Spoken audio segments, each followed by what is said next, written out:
I spend so much of my days on these video calls and these Zooms, but yes, I just finished one talking to local folks down in Kentucky who are struggling after the death of Breonna Taylor and doing a lot of really good work, actually.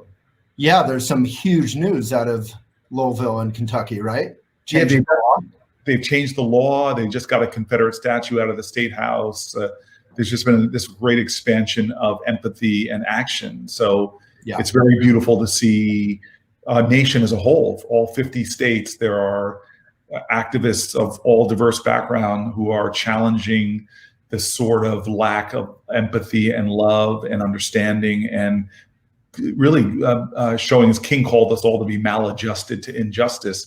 And they're really disturbing people who've grown too comfortable with injustice and getting people to act. It's amazing to witness. I really do feel like I'm witnessing it, and leaders just assuming leadership. So it's a beautiful moment in our country. It's still painful and people are raw, but I see a lot of possibility in this moment.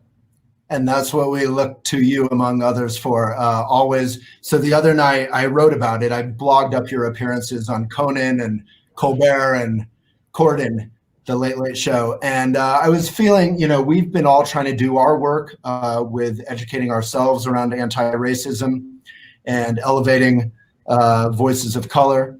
For a long time, we used to be known as a yoga publication. We put, at the time, civil unions on our cover. And at the time we were a print magazine, Whole Foods said, that's not even an appropriate cover for a mainstream publication. They didn't have an ethical problem with it, but it was too controversial. And things have moved really quickly. And I think we forget that sometimes, because do you ever feel like things have not changed at all or not changed enough? I definitely feel like things are not changed enough because, I've tried to change myself, and just because I've gotten comfortable, as I've said to my friends recently, often from, you unconsciously participate in injustices that your lack of awareness. So whether the food we eat and, did we know about people that are in meatpacking worlds, or the massive 4 monocrops that suck in all of our tax dollars on these multinational corporations that are creating food overwhelmingly for animals that are being raised in ways that are divorced from our heritage, pasture-raised animals that are polluting soil. And so, as I've had the privilege as a senator to go around this nation and meet with people that are experiencing injustices at levels that churn your soul and stir your conscience. And so I do think that change is happening, and I want to always acknowledge that. But I just think that often we're not awake enough, or aware enough, maybe is a better word. And it's a struggle to do that. And so one of the favorite sort of questions that I've gotten is from people who have been shaken by what they've been forced to see, because we know that George Floyd and Breonna Taylor and Ahmaud Arbery, we know these things go on. All of those, Ahmaud Arbery, Breonna Taylor, the man in Central Park, all these things are just being shown to us because they're being captured on a device that we didn't even have that long ago. And so I think that we're being forced to confront these things in ways that true artists of activism of generations and generations, whether it's civil rights movement, suffrage movement, even the disabilities rights movement, were creative people from the disabilities community that were doing extraordinary protests, from throwing themselves in buses to civil disobedience, that force us to confront injustice. Well, the question is we all have an obligation to be in struggle of rooting out injustices and not being worried about creating tension by bringing it forward. Because Martin Luther King said so eloquently that peace is not the absence of tension, it's the presence of justice. And we need to be in that creative collaboration for ourselves and our own families, as well as in community with people that are committed to living lives of awareness and of doing justice. That's beautiful. The quote by Will Smith comes to mind, where he says, "It's not worse, it's just getting filmed." Yes. You just referred to that amazing quote. I had to repeat that in my mind a few times to get that. So we need to not be afraid of tension. and we need to work toward justice. But how do we, in this nation under the shadow of a president who revels in division, and we can't blame everything on him, it's still on us, how do we create peace that is active peace, not the sort of white moderates peace that Martin Luther King Jr. referred to? Yeah, and I think that a lot of that is, it's a difficult journey not to center Donald Trump in your advocacy, right? Because he is not my end all and be all. I do not want to just go back to a time before Donald Trump, because, you know, I live in a low income neighborhood, and before Donald Trump, I had shootings in my neighborhood.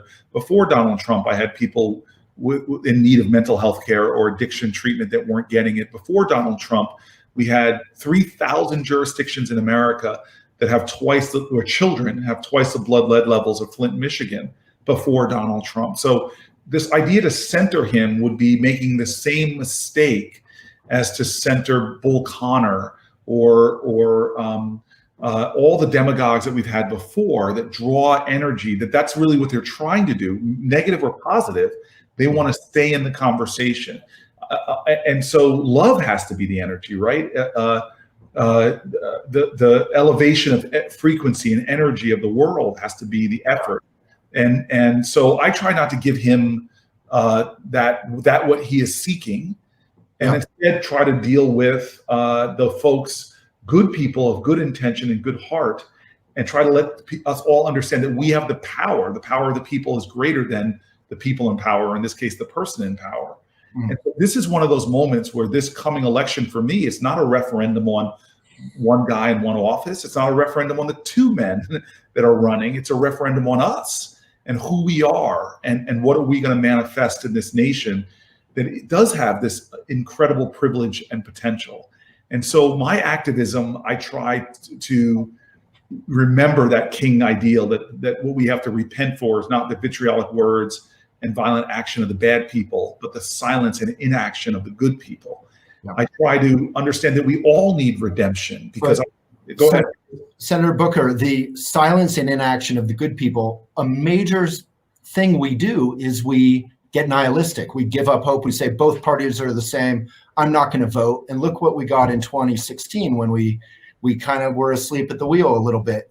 Both, you know, neither one's Senator Booker. Yeah, one of my favorite. Well, thank you for saying that. One of my favorite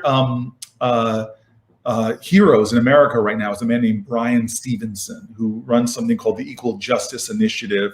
He's been a death penalty defender since I was in law school, and invited him to speak. That's how I met him. Beautiful man. And if you have a chance in Montgomery, there's an amazing monument to people that were killed in lynching in America, that I thought I knew a lot about that section of our history, those decades of thousands of Americans being slaughtered. He's created such powerful pieces, but he has this idea that I still remember it because a friend of mine showed me the video in the 2016 election where he just called it out. He said, what a privilege it is to say that it doesn't matter who wins this election. Because for the people that I represent, he said, it's a matter of life or death. People who are living at the margins, it's a matter of life or death. And so it's easy for me because I am, thanks to the people in New Jersey, I see the legislation, I see the laws, I see when Donald Trump rolls back with the stroke of a pen, methane laws and laws around mercury, laws around the things that are poisoning Americans and are directly connected to higher death rates and the kind of death that people suffer greatly before they die.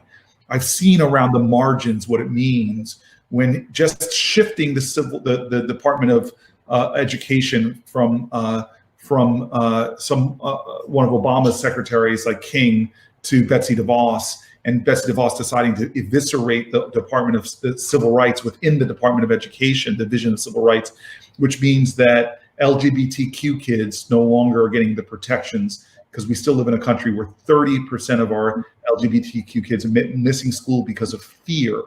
And anybody out there that's been bullied and intimidating, imagine getting that on an everyday basis and having no one to appeal to. We have a nation that's still, where children, Black children, for the same infraction will have out of school suspensions at higher levels, while the civil rights division in the Department of Education was dealing with that issue no longer. So I could go through the whole span of things that are like today. I think just today, the Trump administration is seeking to freeze their frankly racist immigration freeze. Yeah, yes. And so human dignity, human life, it is on the line here. Many of us are privileged that our lives may not be affected that much by the outcome of an election, but our brothers and our sisters' lives will, and we are connected to them, and it will diminish the overall dignity of our country. So Brian Stevenson, who spoke so eloquently, the writer of this great book that I hope people read and better listen to, because his reading of it is so powerful, called Just Mercy, he really called that question. These elections matter, and not just the presidential. The Senate race is going on, and if the difference between Mitch McConnell being there, who's even stopped bills that are highly supported by Republicans in the House of Representatives from getting a vote in the Senate, like common sense background checks. Over 80% of NRA members think that you should not be able to get a gun in America without having a background check to see if you are suspected of terror. So, and that's a beautiful notion that even NRA members there's actually a lot more unity than we're giving ourselves credit for. I love that you say that, because I have found that. I've gone out to meet with Republican farmers in the Midwest who are getting crushed by the corporate monopolization of the food industries. The farmer, the producers of the vegetables that we eat, their share of the consumer dollars are going down about 50% as these big multinational corporations. And I found wide agreement with these Republican farmers. I found wide agreement with Republican local leaders who understand that in a time of a COVID pandemic, we need to get our government to invest in local government so we don't have to lay off first responders. So we are far more in agreement. In fact, here's the best story I can tell you is Van Jones and Newt Gingrich had a television show called Crossfire. Yeah. They decided that, Brene Brown says it's hard to hate up close, so pull people in. And so here are these two guys that are forced to work together, to sit next to it could not be more opposite, right? But they find out they like each other. It's hard to hate up close. And so they decided that they had lots of agreement, and they were going to do the last segment of their show called Ceasefire. Where do we agree? And they were all excited about it. They started doing it, and the producers came in and said, sorry, time out. You can't do this anymore because ratings are going down. Remember, so much of the news you watch, the headlines now, journalists all around America are now paid by the click-through on their article. The more sensational they can make the news, they're being incentivized, the better that they get paid. So our whole corporate information structure is being made in a way that's trying to heighten your hatred of someone else, your disagreements with someone else. Well, and a lot of that, to be fair, I'm a trained journalist, so a lot of that is Facebook and the algorithms are actually ginned up. They want activity. It's not even evil. It's sort of colder than that. They want activity. So if they get extremism, they'll feed that. But boring, you and me agreeing, maybe that doesn't make, or better to say, you and a Republican farmer finding common ground may not be dramatic enough. Yeah, and so that's the thing. And I love what you just did there, which is, let's not vilify each other. Let's understand that so many people are stuck in bad systems. That in journalists with lots of integrity has just been told that their lives and their paychecks are going to be dependent upon how many click-throughs they get. So the very models that used to support a lot of great journalism, it's harder and harder for them to make those models work in a world where, as you said, Facebook and Google and all these other algorithms are beginning to affect our well-being.